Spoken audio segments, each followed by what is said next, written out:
We're delighted that you could join us today for our information session. I'm Jerry Morotznik, and I'm a professor in health and nutrition sciences. And I'm really pleased to be able to introduce today's speaker, Professor Theodore Muth from Brooklyn College's own biology department. Professor Muth received his doctorate from Yale University in cell biology, and then completed a postdoctoral fellowship at Hebrew University, and also one at the University of California at Berkeley. And he's been a faculty member at Brooklyn College since the fall of 2000. His research lab studies the microbial communities of urban soils and green infrastructure. And a fundamental driving question of this research is how humans impact urban microbial communities, and in what ways does the intensity of human activity influence the composition of these bacterial communities. And Professor Muth has been incredibly generous in agreeing to come speak to us today on the topic of COVID-19 versus the flu. So TR, it's all yours. Thank you very much. All right, Jerry, thank you for the introduction. I'm going to try to switch to my screen. I don't know if that'll happen. This, yes, okay, I want to continue.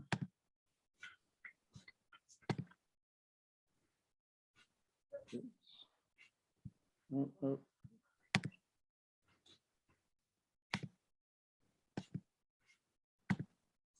Okay. Can everyone see my screen now? Okay. All right, well, I'm glad to be here. And as you can see from the title and from the introduction, I'm a little outside my major field of expertise, but I teach the introductory microbiology courses at Brooklyn College. So I do cover a lot of virology and other basic microbiology. And if you have questions as we're going through, if you raise your hand, I'll try to address those, and then I can also address questions at the end. And as Jerry stated, I'm going to probably talk mostly about SARS-CoV-2, but put it in context with the flu virus, which is one that probably many of us are very familiar with, and many of us have probably had, and one virus that we have a lot more historical data for. And I've kind of subtitled this, The Consequences of Setting the Bar Too Low. And I kind of think when I consider all the chaos and death and devastation associated with the current pandemic, I think what is really sad is it's not that pandemics are avoidable. They're not going to be completely avoidable, but we had everything at our disposal to really respond better than we did. And I think our responses to the flu are kind of an indication that we could be doing better. And if we had taken or take the seasonal flu more seriously, we would have been in a better state to deal with the SARS-CoV-2 pandemic. So I'll kind of compare them in that way as well. Of course, with the recent news, everyone is curious about the Omicron variant of concern from the coronavirus or from the SARS-CoV-2 virus. So I'll just talk a couple minutes right off the bat on this variant. I think the bottom line is it's really too soon to know too much about what is going to happen with this variant. I think that if people have looked at the news, they're aware that there are a number of mutations in this variant that are different from the current most prevalent strain, which is the Delta variant. There are a lot of mutations in the spike protein. I think there are more than 30 mutations in the spike protein, and almost 24 of those are novel mutations that we haven't seen in other variants of SARS-CoV-2. And so because we haven't seen them, it's hard to know exactly what the consequences of those mutations are going to be. What I'm showing here in this figure is the spike protein, and mapped onto this kind of three-dimensional structure of the spike protein, kind of enlarged here on the right in a kind of more scaled out view here on the left, where you're looking at Delta versus Omicron on the left. The position of some of these mutations suggests that the antibodies that are developed against Delta may not recognize the spike protein of Omicron as well. This region up here that's circled, this is the receptor binding domain of the spike protein. That's what's actually going to attach to the ACE2 receptor on our respiratory epithelial cells. And that's also the target of a lot of the most effective antibodies, because the antibodies can kind of block that attachment and prevent the virus from infecting the cells. And so clearly, if there's changes in that receptor binding domain, that means that there possibly are also going to be changes that aren't going to be recognized by the antibodies. And I think that, again, the question of transmissibility, I'll talk about that a little bit more. It's complex. It looks like the virus may be more transmissible, but there are other kind of the data that you need to be able to say that something's actually more transmissible or a little more complex than just looking at the number of cases. On the flip side, most mutations come with trade-offs. So it's possible that while the virus may spread very effectively, the Omicron variant may not cause disease that's any more serious than Delta, or it might cause disease that's less serious than Delta. We really don't know at this point. But there are reasons to believe that we wouldn't expect it necessarily to be more virulent. And so that could be good. The other thing is that you have more to your immune response than antibodies. And so the T cell response, which I'll talk about a little bit later, is also very important. And the T cell epitopes that are recognized by your immune system do not vary significantly. And so your T cell responses are likely to be very effective. So what this means is that although vaccination or prior exposure to earlier variants might not give you as much protection as we hoped for, there's still reason to believe that you would be protected from serious disease, hospitalization, and death. So all of that is good. And then again, in terms of what should we be doing, definitely keep getting vaccinated or getting a booster if you're eligible for a booster. Even though it may not be as effective against the Omicron variant, it's still going to provide some important level of protection. So that's important. And again, all the things that we've been doing, like distancing, masking, washing hands, and so forth, all of that applies to Omicron as well. So there really isn't any new guidance in terms of how we act or behave in response to the Omicron variant. And one of the things kind of that I'll say again, it's so early that this variant has been around for about a week, or at least that we've known about. So I have to tell you that it's not often that I have to give a presentation. I need to check the news about 15 minutes before I give it to see if anything changed, because it's really moving super fast. But again, everything's new, it's complicated, and there's this quote that I'm sharing here from Ed Young, which is immunology is where intuition goes to die. And basically that's a warning that we can speculate and make kind of educated guesses as what we think is going to happen, but until we get more data, it's really hard to know. So I've kind of told you what is likely to happen, but what will happen with the variant remains to be seen. That said, I'm not in panic mode or anything like that, and I don't think you should be either. So again, I think I'm putting this here. This was a slide. This isn't specific to the Omicron variant, but again, testing, tracing, isolating is really key to minimizing the consequences of the COVID pandemic and any variants that are coming along the path. And so this Tetris name kind of gives you the idea of what we need to be paying attention to. Again, none of this is new. Kind of going back to what I said originally in terms of setting the bar too low, we, just did not have the infrastructure in place to really do the surveillance and the tracing that's necessary to kind of limit the impact of a potential pandemic. And I think that's unfortunate that if we had been better prepared, we wouldn't have avoided the pandemic completely. But instead of looking at close to 800,000 deaths, maybe we'd be looking at 400,000 deaths or fewer. And so we could have made a better response. And just to kind of put this in context, I looked up and see that we spend about $8 billion a year for the TSA. And kind of in my head, when I do a little bit of a calculating, for less than half of that, maybe significantly less than half that, we could have an excellent surveillance system and case tracing infrastructure. And so I'm hoping that that will get instituted over the next few years. It's certainly possible. There's no new technology that we really need. It's just taking advantage of what we already can do.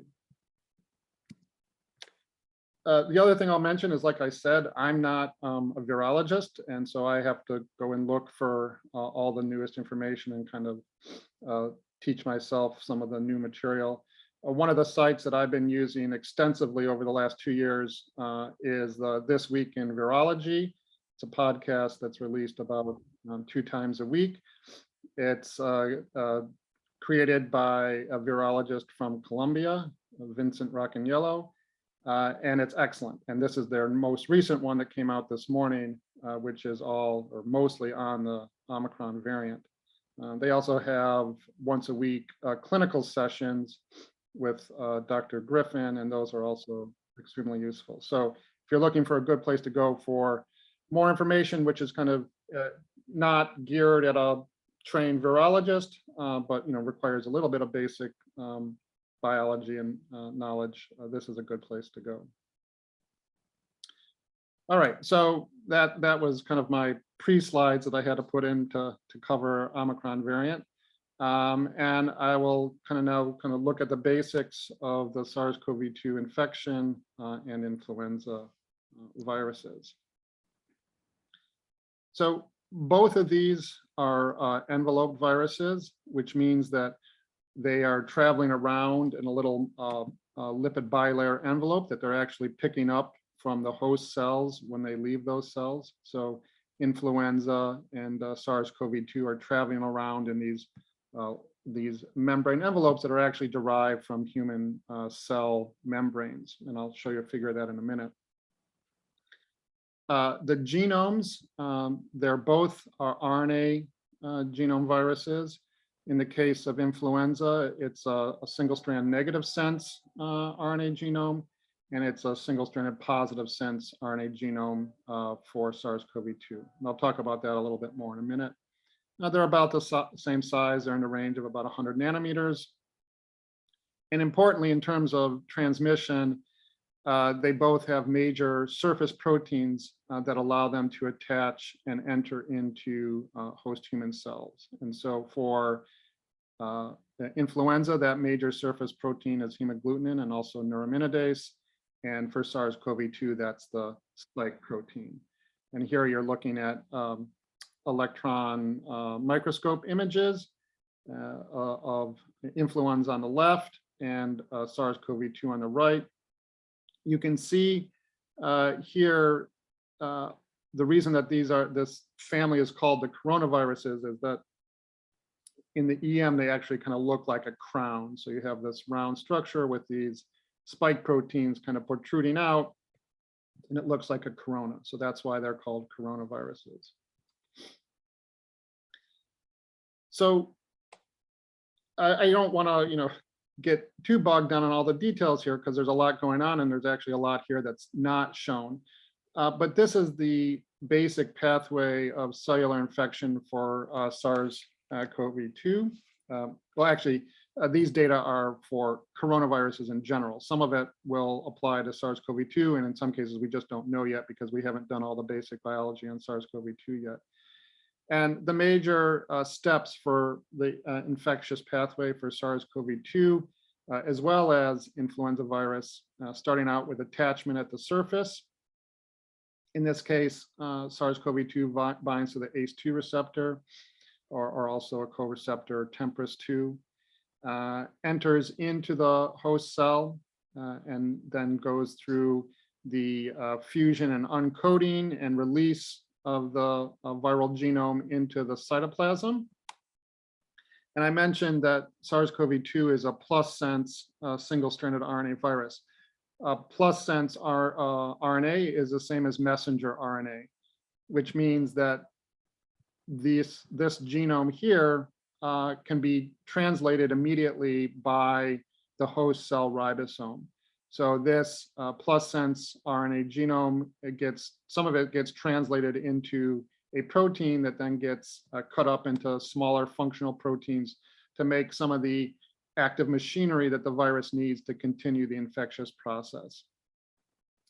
And so after that kind of protein processing, the virus then starts to go on and to replicate new virions within the host cell. And in the case of SARS-CoV-2, this happens in these kind of complex assortment of vesicles down around the nucleus.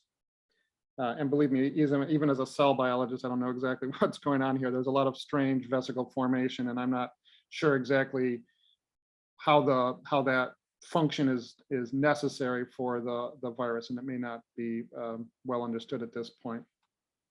But in any case, at this point, you're having new viral genomes created.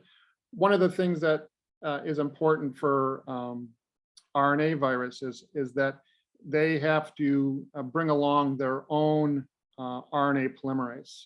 Our cells do not have a polymerase that uses RNA as a template to make more RNA. So SARS-CoV-2 and influenza virus have an enzyme that's called an RNA-dependent RNA polymerase. Sometimes that's abbreviated RDRP.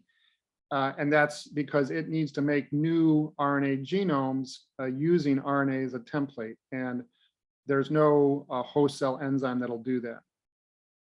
Consequently, that's also a target of many antiviral drugs, because if you can inhibit the RDRP, you can stop viral replication and probably not be too damaging to the host cell, because the host cell doesn't have an enzyme that does that function.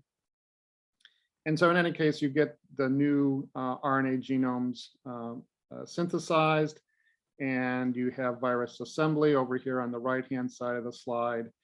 And in the case of SARS-CoV-2, this kind of virus is actually going into a vesicle in the Golgi apparatus, and then it is released at the cell surface. And then those new viruses will go on to infect other cells, or they can be coughed out and released into other individuals. And so that's the basic pathway. And if you look at the basic pathway for influenza virus, it looks pretty similar. All the same major steps are there. There are a few specific differences. Like I mentioned, hemagglutinin is attaching to sialic acid residues on the surface of the host cell, so it's targeting a different receptor. It doesn't fuse, so I didn't point it out, but up here, SARS-CoV-2 can fuse directly with the plasma membrane, or it can enter the endocytic pathway and fuse within an endosome. Whereas for influenza virus, that fusion step happens in the endocytic pathway. But again, those viral genomes are then released. In the case of influenza, because this is a negative sense single-stranded RNA virus, that does not function as mRNA. So it cannot be immediately translated into protein. So in the case of influenza virus, those negative strand RNA molecules need to be imported into the host cell nucleus. And in the host cell nucleus, using that RNA-dependent RNA polymerase, you make a positive sense strand of that host genome. And now that positive sense strand functions as mRNA, that gets exported back into the cytoplasm. And now using the host ribosome, protein synthesis can begin making new influenza viral proteins. So that's one significant difference between SARS-CoV-2 and influenza. And again, that RNA-dependent RNA polymerase also is responsible for making the new negative sense RNA strands for the new virus genomes. And you have assembly and budding. And in this case, instead of budding at the Golgi, the budding here is occurring at the plasma membrane, and the new viruses are released. One thing that I'll note here is that some of the most effective antivirals for influenza are classified as neuraminidase inhibiting enzymes, and they actually prevent neuraminidase from doing its job, which is to kind of carry out a cleavage event here that allows the virus to kind of finally make this last release step from the surface and go on to infect other cells. So if you block that step, the virus is kind of stuck at the surface and can't go on to infect other cells. But that's also why those antivirals that are effective for influenza are not also effective for SARS-CoV-2, because SARS-CoV-2 doesn't have that same mechanism. The other thing that I'll point out is how important one important component of the immune response at this point, which is that all of this viral protein synthesis that's taking place within the host cell, one of the things that your cells are doing all the time is that they're chopping up little bits of your own proteins, and they're loading them on to MHC class 1 molecules. And these MHC class 1 molecules get delivered to the cell surface, and they're kind of displaying little pieces of your cell to the immune cells. In particular, shown here is a cytotoxic T cell. And essentially what those little peptides are doing is saying, hey, this is like normal pieces of the cell. You shouldn't get excited. Everything is fine. But if a virus is replicating within the cell, then those viral proteins get chopped up, loaded into MHC class 1. And then MHC class 1 then starts displaying viral peptides on the surface. And the T cells recognize those as foreign, and they will then bind to this virally infected cell and cause it to undergo apoptosis or cell death.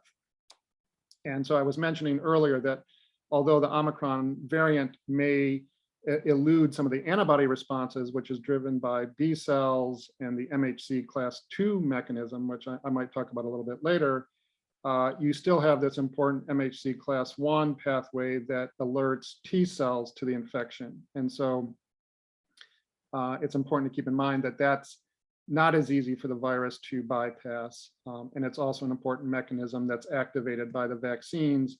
And so that's why there's good reason to believe that even though the vaccines may not be quite as effective, there's still important things that they're going to do that are going to keep you from getting as sick as you, or not get as sick as you might be if you had never been vaccinated. So in terms of some of the other basics in terms of tissue tropisms and reservoirs for influenza and SARS-CoV-2, they're both, I mentioned they're both targeting respiratory epithelial cells, but I mentioned that influenza attaches to sialic acid groups, whereas SARS-CoV-2 attaches to the ACE2 receptor and also sometimes the TMPRSS2 receptor. For influenza, the major hosts are humans and birds, and to a certain degree, pigs and other domesticated animals. For reservoirs, for animal reservoirs for SARS-CoV-2, it's, we haven't really been studying it as long, so we don't really know what the complete spectrum is, but certainly bats, because the closest relatives to SARS-CoV-2 have been isolated from bats, but can also infect cats, dogs, ferrets, deer. It's a really big problem with white-tailed deer in this part of the country, or potentially a problem. So we don't quite know the extent of the animal reservoirs, but it seems to be able to infect quite a few. We've been talking about some of the variants for SARS-CoV-2. Some of the earlier SARS viruses, there was SARS-1 and MERS, the Middle Eastern Respiratory Syndrome. Those are closely related SARS viruses. And again, I probably should have said it earlier, but the SARS stands for severe acute respiratory syndrome. So MERS, SARS-1, and SARS-2 can lead to this severe acute respiratory syndrome. So that's where the name comes from.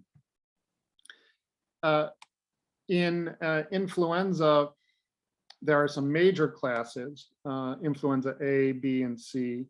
And then within those classes, you can have variants, just like you have in SARS. Influenza A is the type of influenza that causes most human pandemics. B does not generally cause pandemics and is limited almost entirely to humans. And influenza C only causes mild symptoms. So if you get vaccinated for the flu, you're getting a vaccine that has both influenza A and influenza B epitopes in it. So just in case you're curious about that. In terms of the numbers, a lot of times I think people are surprised that as many as 50,000 people a year are dying from influenza. So that's a pretty significant number. It's the highest number of deaths in the U.S. from any infectious disease. So it's a serious infection. And we're talking usually, again, it varies from year to year, but somewhere between 10 and 30 million cases a year and 500,000 hospitalizations. Again, SARS-CoV-2 is quite new, so we don't know exactly what the numbers would be or would continue to be after the current pandemic. But right now, I think these numbers I put in were about a week or two old, but we're looking at around 48 million cases and approaching 800,000 deaths. And I think one question that a lot of people ask is like, well, when will things return to normal? And in my mind, I kind of think of it, well, when we have the flu, we don't do too much about the flu. We don't get too excited. I mean, I get a flu shot every year, but a lot of people just are oblivious to the flu. And so I would say that when the numbers from SARS-CoV-2 start to approach what we typically see with the seasonal flu, that's when things are more or less back to normal. But at this point, we're still not really that close. We're probably getting about 10 times more deaths per week if you spread it out across the year from SARS-CoV-2 than we would typically with the flu. There are a couple numbers that are used when we're considering how infectious and how dangerous viruses can be. One is the R0 or the R0, and that number is basically how many people would you expect an infected person to spread that virus to? And then the case fatality rate is basically the number of deaths divided by the total number of cases. So a case fatality rate of 1%, or in the case of influenza, it's about 0.1%. That means 1 in 1,000 are likely to die from that infection. That's the case fatality rate. And so the R0 for the flu is about 1 to 2. So that means that every infected person is going to spread it to 1 or 2 other people. The R0 for SARS-CoV-2 looks like it's between 4 and 5, and the case fatality rate is also significantly higher. But just kind of, I put down here with the asterisk a little note that these numbers are not fixed, okay? So the R0 assumes a completely naive population that isn't doing any intervention to prevent the spread of an infection. So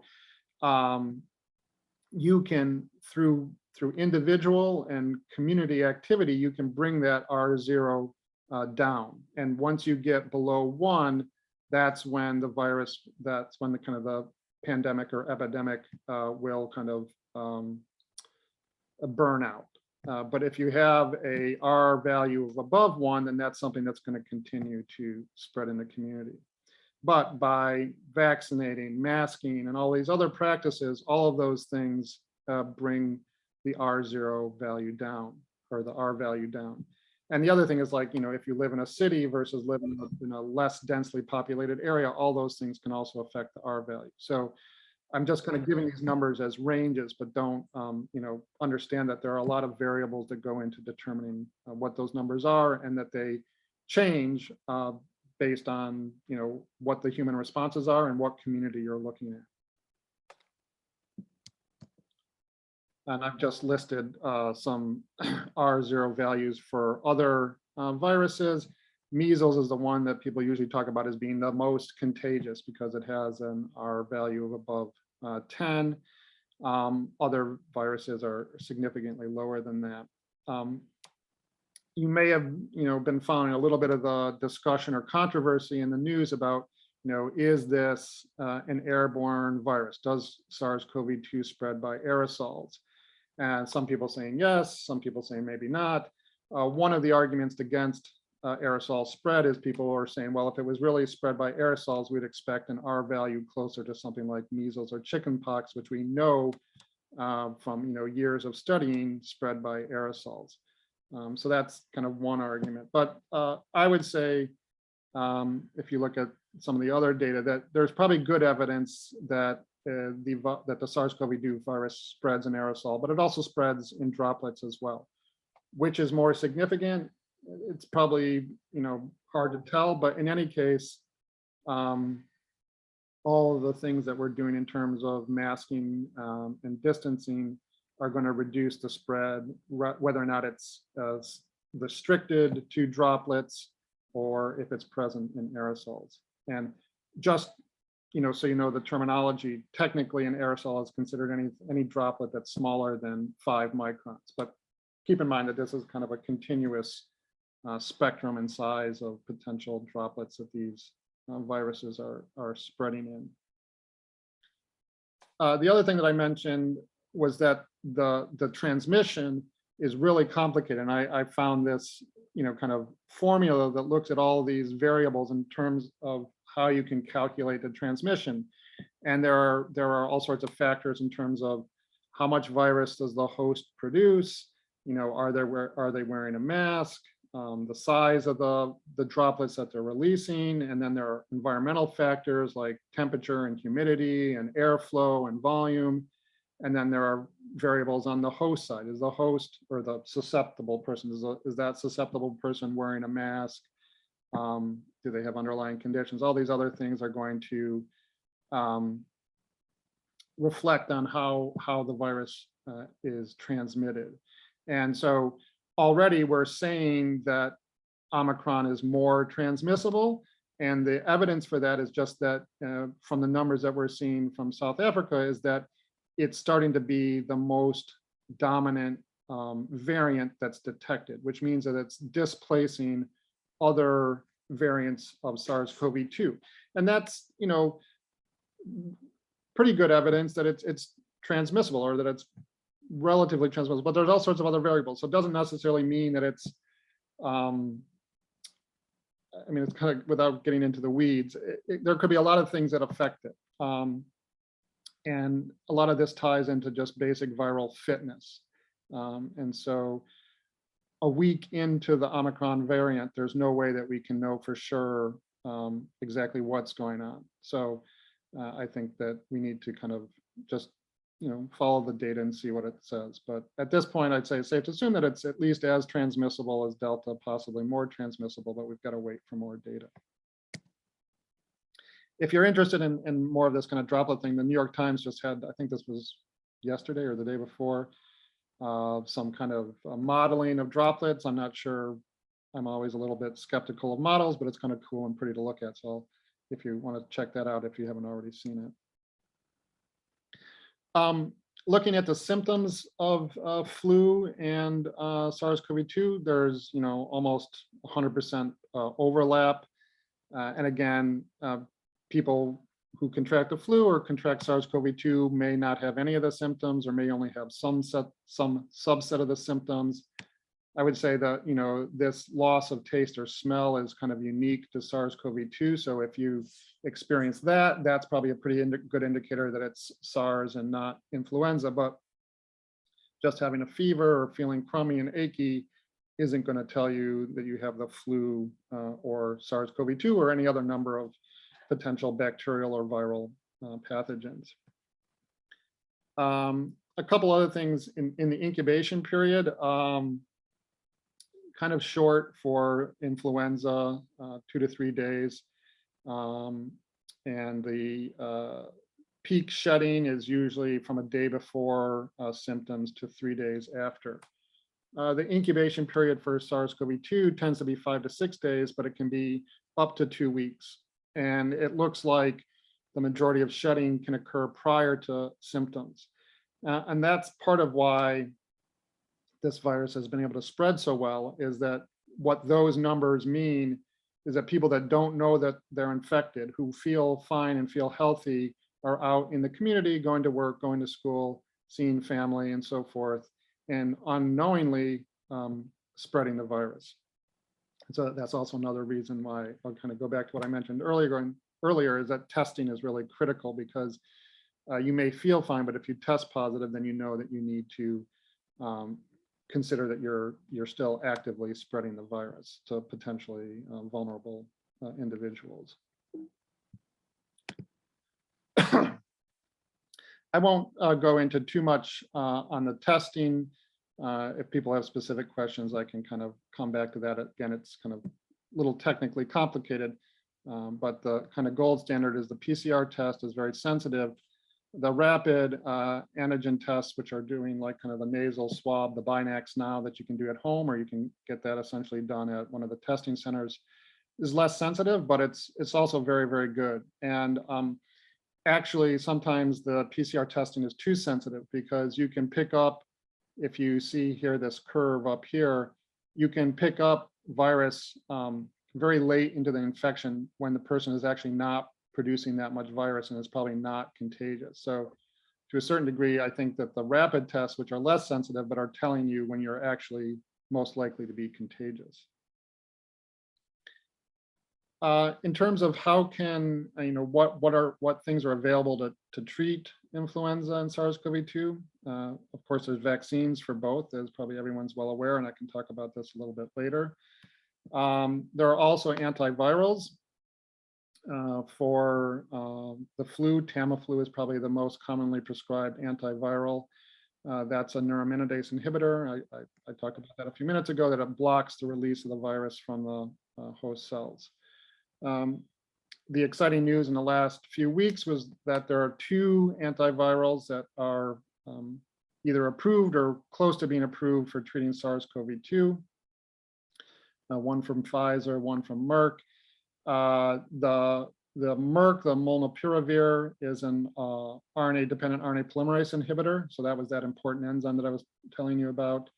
And the other from Pfizer, which I think is Paxlovid, is a protease inhibitor, which prevents the virus from being able to chop up makes its important proteins all together as a long chain, and then chops them into the individual functional units. And if you block that, then you can block viral replication. There are some other antivirals, remdesivir. It's not clear how well it works for SARS-CoV-2. Most of the data is like it doesn't work well enough to justify its use, even though it's being used extensively. And then there are other treatments that are not technically antivirals, but that are used commonly. And those can include the monoclonal antibody treatments, IL-6 receptor blockers, and steroid treatments. And all of those things are being used to treat SARS-CoV-2 infections. The one thing that I think is important, and again underscores why testing is so critical, is that when you use different treatments is important. Okay, so obviously vaccines you want to get beforehand, because it takes a while to kind of prep your immune system. The monoclonal antibodies, they're actually blocking attachment of the virus. And so you need to get those really soon, even prophylactically. Like in some cases, if people who are at high risk have been exposed, they don't even test positive yet, they may take monoclonal antibodies to prevent the virus from binding to and infecting their cells. The antivirals I mentioned are really only effective while the virus is actively trying to replicate. So those you need to be able to take early as well. So again, knowing that you're infected, getting tested is critical to making sure that you can get those treatments early on if they're necessary. The other treatments are actually more geared at preventing the immune system from overreacting. And so a lot of the serious disease and death associated with COVID comes from immune responses that are stimulated by the initial infection, but then kind of get carried away and can make a person severely ill and ultimately cause death. Not directly related to anything that the virus is doing, just kind of kicking the immune response into high gear. And so the IL-6 blockers and dexamethasone are both targeted at kind of tamping down the immune response. So those you don't want to give early on, you might give later if they're needed. So that's why it's kind of really important to know where you are in the course of infection, to know what types of treatments are appropriate. And I'll just kind of mention here that these antibodies, these monoclonal antibodies like tocilizumab, which is the IL-6 blocker, do essentially what your antibodies do when you're generating an immune response, is that they block molecular interaction. So here, if you look at the IL-6 pathway, you need to have the ligand bind to the receptor. And then when that happens, you get signaling of this IL-6 pathway, which is a kind of a pro-inflammatory pathway. If you take the tocilizumab, that's an antibody that actually binds to the receptor and prevents it from interacting with the ligand, and that blocks signal transduction, and that stops this kind of pro-inflammatory response. And so a lot of the antibodies, basically any drug treatment that you see that ends in MAB is a monoclonal antibody, and they're all doing essentially the same thing, which is blocking some very specific interaction. So I had some kind of historical information on the flu, just to kind of put things in context. The most significant pandemic we had prior to this current pandemic is the 1918 flu.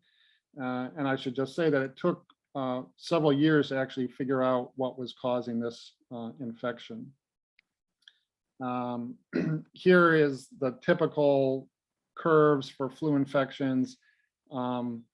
Because we've been responding to SARS-CoV-2 over the last current couple of years, the things that we do to prevent SARS-CoV-2 also prevent the flu. But if you look at the curve from 2018, 2019, you can see that the cases kind of peak in January, February, March, and kind of building up in the fall and then dropping off in the spring. And then here are the numbers from this year. So it looks like we're kind of just at the beginning, as you would expect. Whether it'll go up to the same levels as it would in a normal year remains to be seen. And I think I kind of went over a lot of this. One of the things that happens in influenza virus that doesn't happen in SARS-CoV-2 is that it has a segmented genome. And what that segmented genome for influenza allows to happen is that if two different strains of the virus infect the same cell, they can swap segments. So in this case, you have kind of a red version and a yellow version. And if they swap segments, then you get a virus that has very different properties. So up on top, you see small variations. This is what you usually get in the seasonal flu. But when you have a pandemic strain of influenza, generally what's happened is one of these large segments has been completely swapped. And that can happen when you have two different strains, one that's kind of limited to, say, birds and one that's limited to humans. Turns out that pigs have the receptors that can bind to both those variants of the flu. And so they kind of serve as this mixing vessel. And in a pig, where you have, like in these sites of intense agriculture, you can have humans, birds, and pigs all together. This infection in a pig leads to a hybrid virus, which is has the potential to cause lots of infection and disease because it's very different than the other strains of the flu. I think most of this I've covered. So I'll pause there. I think, I wanted to have 10 or 15 minutes left for questions. And if there are no questions, I can go on and show a couple more slides. But I think I've kind of gotten the major differences between influenza and SARS-CoV-2. So Jerry, I don't know what's going on in the chat, or if people want to raise their hand, you'll pop up to the top of my screen and I can try to answer any questions. Why don't we have them raise their hand? Because I think you addressed a number of the questions in the chat. Okay. Kimran, I see your hands up. Uh, Hello. I wanted to ask a question on whether the new variants, will there be modified vaccines needed annually, similar to like booster shots, until the endemic part of the virus goes away? Yeah, so that's an excellent question, and the answer is we don't know. Moderna, Pfizer, other companies, AstraZeneca, have made their platforms flexible so they can switch over to a new variant within 100 days. That's the goal.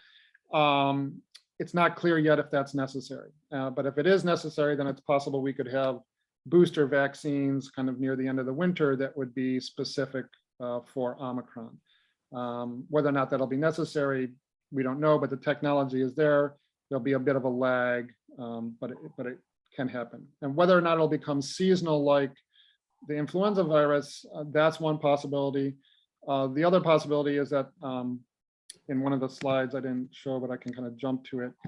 Here, there are all, coronaviruses cause the common cold that most kids get by age 5. There's a couple, OC43 and 229E are two variants of, or two strains of coronavirus that cause common cold. So it's possible that SARS-CoV-2 could turn into one of these that after, I don't know how long, it could be a few decades or even longer, but it could end up being just kind of like a common cold that everyone gets, and it's a little bit annoying, but no big deal.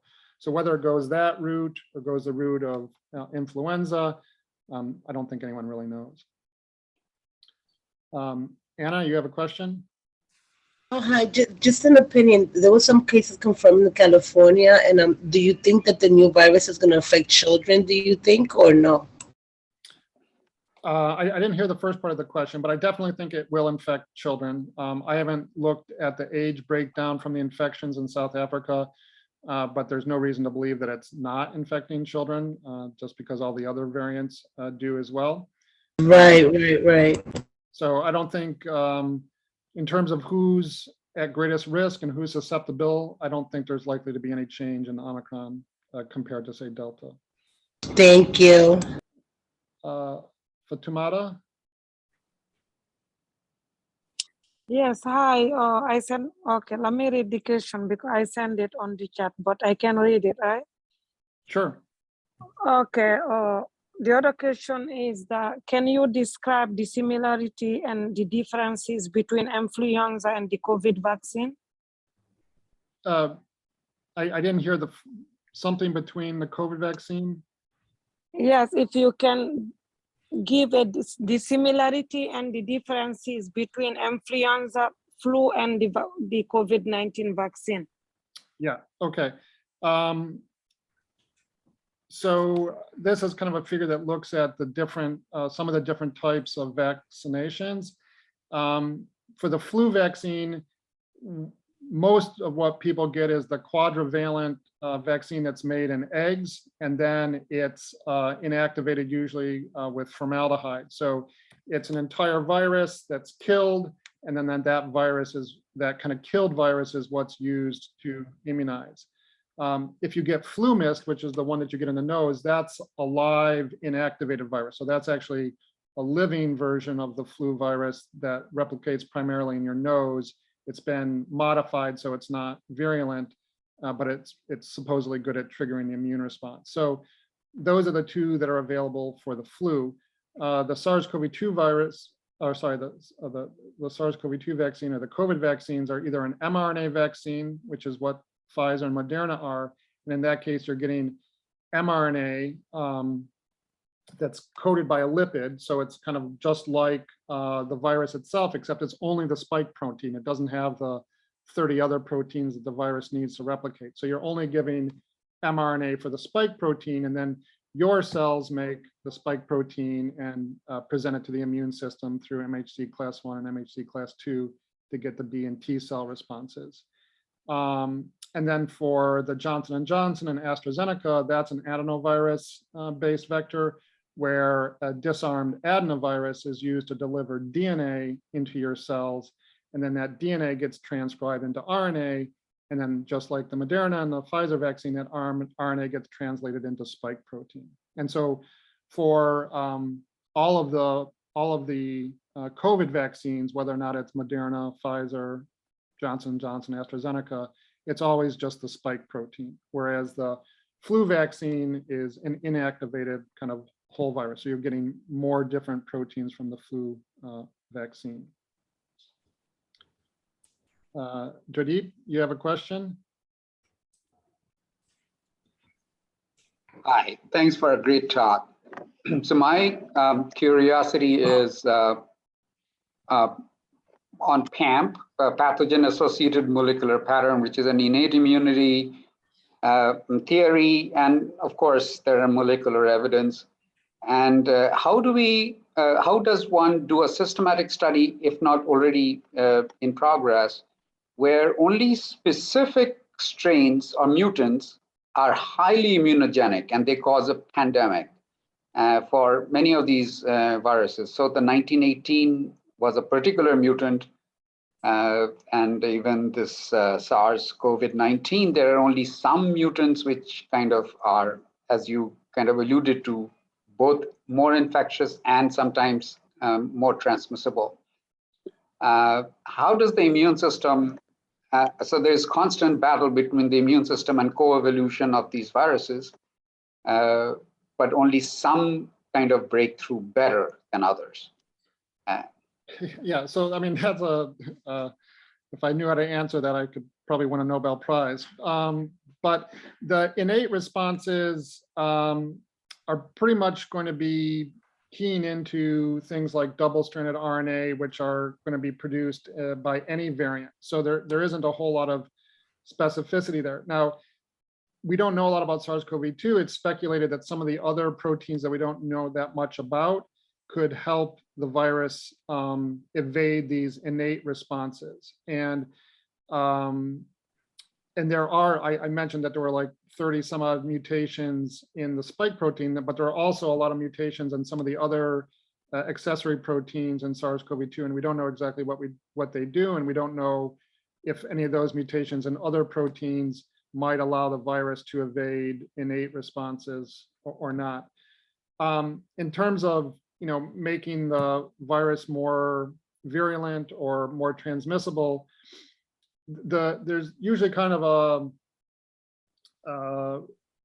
the consequence for a more virulent virus means that people are sicker and dying more quickly, which actually means that it spreads less well because those people aren't feeling well enough to leave the house, or they're dying so quickly they can't spread the disease. So like Ebola is a great example that it's horrifying when you look at what Ebola does, and that the case fatality rate for Ebola is quite high, but people are so sick so quickly that it's really not going to spread like influenza or like SARS-CoV-2.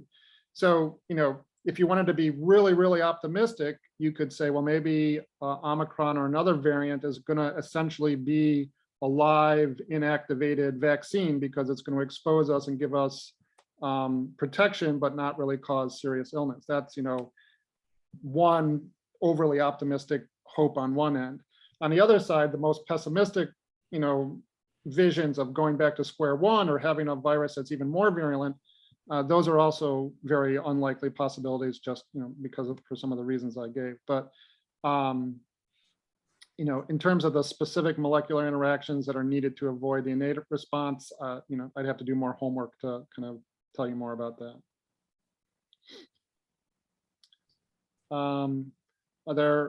Jerry, are there other questions? I tried to address all of the questions from the that were submitted beforehand. I think most of these were addressed. Someone asked, why did we jump from Delta to Omicron? That was just because the next two in the Greek alphabet, Nu and Chi, Nu thought people would get confused of saying it's the new virus. And what do you mean the new virus? And it would be like a who's on first scenario. And then the Chai is a common surname, so they didn't want to use that either. So that's at least what I've read why they jumped to Omicron. Someone asked about, I think, I don't know where it is, about blood type and susceptibility to Question COVID-19. 6. Yeah. There is some evidence that I did look at the abstract for this paper when it came out, and I'm having a hard time remembering all the details. There was some evidence that certain blood types were at greater risk or had more serious symptoms, but there wasn't really a mechanism proposed. So I don't know exactly how that would work, and the data for that were not outrageously strong. So I wouldn't be concerned about my blood type as being a huge risk factor. But yeah, I think these other ones I was able to address. TR, Yeah, here's go ahead. a question from the chat. Why do some vaccines, such as flu, need to be taken annually, where others do not? Which category would SARS-CoV-2 be placed in, and why? Okay, so for the second part of the question is we don't know. We don't know whether or not we'll continually need to get annual vaccinations for SARS-CoV-2 or not. For influenza, I was mentioning on one of those last slides that I talked about that up here there's antigenic drift, which is small changes, which means that if your immune system is kind of like a police force and there's a criminal out there that you're looking for that's driving like a red Honda, one of these tiny mutations might turn it into an orange Honda or a gray Honda. And so your immune system is kind of looking for something a little bit different, and it's not as kind of effective in quickly responding. And that's why getting the update in a new vaccine says, oh, this year's color is red as opposed to orange. We don't know if that will be the case with SARS-CoV-2 or not. Right now, what the boosters are largely doing is getting your antibody level back up, because typically when you get an infection, you make antibodies and then the infection goes away, and then your B cells don't constantly make antibody because that would be very wasteful because there's no more virus. So it's natural for those B cells to become quiescent or die off and to not produce antibody anymore until you're reinfected, and then you would start the process over again. And the response, the second or third time is much faster, which is basically the whole principle for getting a vaccine. Because the virus is still out there and still changing, to kind of keep ahead of that, by getting a booster, you can artificially keep your level of antibodies up, even though you haven't been infected. And so that's the rationale for the boosters. There's, if you ask me, and if you ask a lot of other virologists or epidemiologists, it's more important that everyone in the world get at least their 1 or 2 doses than anyone get a booster, because the whole problem of unvaccinated people anywhere in the world is that any unvaccinated person who becomes infected is a possibility for a new variant, and it's always a roll of the dice with a new variant. So my argument would be everyone should get vaccinated before anyone gets a booster, but just because of the supply and demand and the logistics, it's there's some booster shots here in New York that you can get that aren't ever going to get to South America or Africa or wherever else they're needed. So there's you're not really doing any harm in getting a booster shot, and you're doing yourself some benefit. But if we were to attack this globally, it would be a much higher priority to get everyone initially vaccinated before anyone considered getting a booster. I don't know if that answers the question. Great, thank you.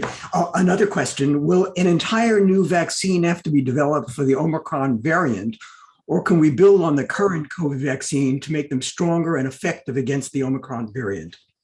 We'll build on the current one. So basically what Moderna and Pfizer will do is that they'll make an mRNA that's identical to the Omicron spike instead of the Delta or the current vaccines are generated against the spike protein from the original Wuhan strain of SARS-CoV-2. So they would just swap out that RNA molecule and put in the Omicron one. So it's, I don't want to trivialize it, but it's, essentially easy to do because the RNA is RNA, nothing changes but the sequence. So obviously to kind of scale up, it takes a few months, but there's no major change in platform or technology. So they'll they'll just put in a new mRNA that's specific for Omicron, and then they'll start to scale up. Any more questions?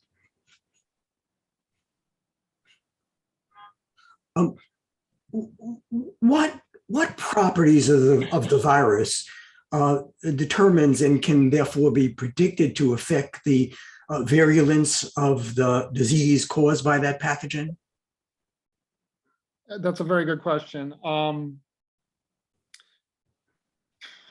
There's so many possibilities. It's a little bit difficult to answer. And you know, if you're looking at just the sequence, so if you're looking at the sequence of variants, what essentially people do is they compare it to past viruses that we know about or past variants that we have some data on. And so that's when they see certain mutations, they say, oh, well, this is more likely to escape antibody response, or this might put a block on MHC class 1. So I showed you some of the typical immune responses. Viruses are tricky, and so many different viruses have ways to get around that. And so if you looked at the viral sequence, you could say, oh, it's got the mechanism to evade the interferon response, or it's got a mechanism to short circuit MHC class 1, whatever. So you could look at those and you could say, oh, that, you know, that has the recipe for something that's potentially really bad. But until you actually get it into, you know, a host animal, it's you know, it's complicated enough that you wouldn't necessarily be able to predict just based on sequence. Great. And one other question I had was, you showed us different types of vaccines. Are there general principles or categories of approaches to vaccine construction? Generally speaking, the closer you get to an actual infection, the better the vaccination. So that's why live attenuated vaccines, they have a higher risk, because if you give that to someone who has is immunocompromised or has some dysfunction in their immune system, they could actually potentially get the infection. But the benefit of the live and activated viruses is that you actually have your cells getting infected. And because you're going through all the normal steps of infection, your immune system really responds with both B cell and T cell responses.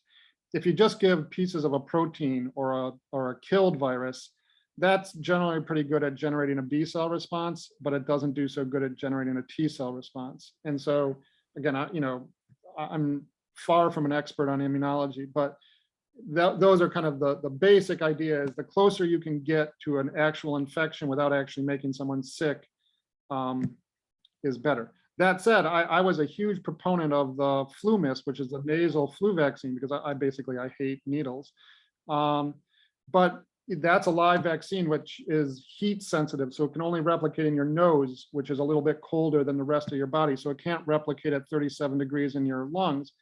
So I thought, oh man, that's going to be amazing. But the numbers don't show it to be any more effective than the other formaldehyde killed version of the vaccine. So this is where I said immunology is where intuition goes to die. You know, on paper, you can make certain predictions, but you got to check the data to see if that holds up or not.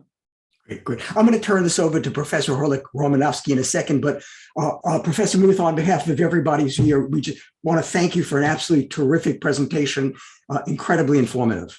Thank you. Thank you. Margaret? Yes, I want to echo that. Thank you so much. This was really, really informative, and you answered a lot of the questions that we've been fielding. I just want to remind everyone that you don't know yet, but we have another session next week on the December 9th, where we will tackle vaccine-specific questions, and we'll hear some stories from students. So stay tuned for the announcements for that. And I want to thank everyone for coming today, and Professor Muth for giving us the presentation.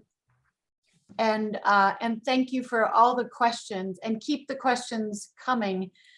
We are on social media. I will send out invitation to everyone to follow us, and please feel free to submit your questions, continue to submit questions, and we'll try to field them with experts from different fields. So thank you again for joining us.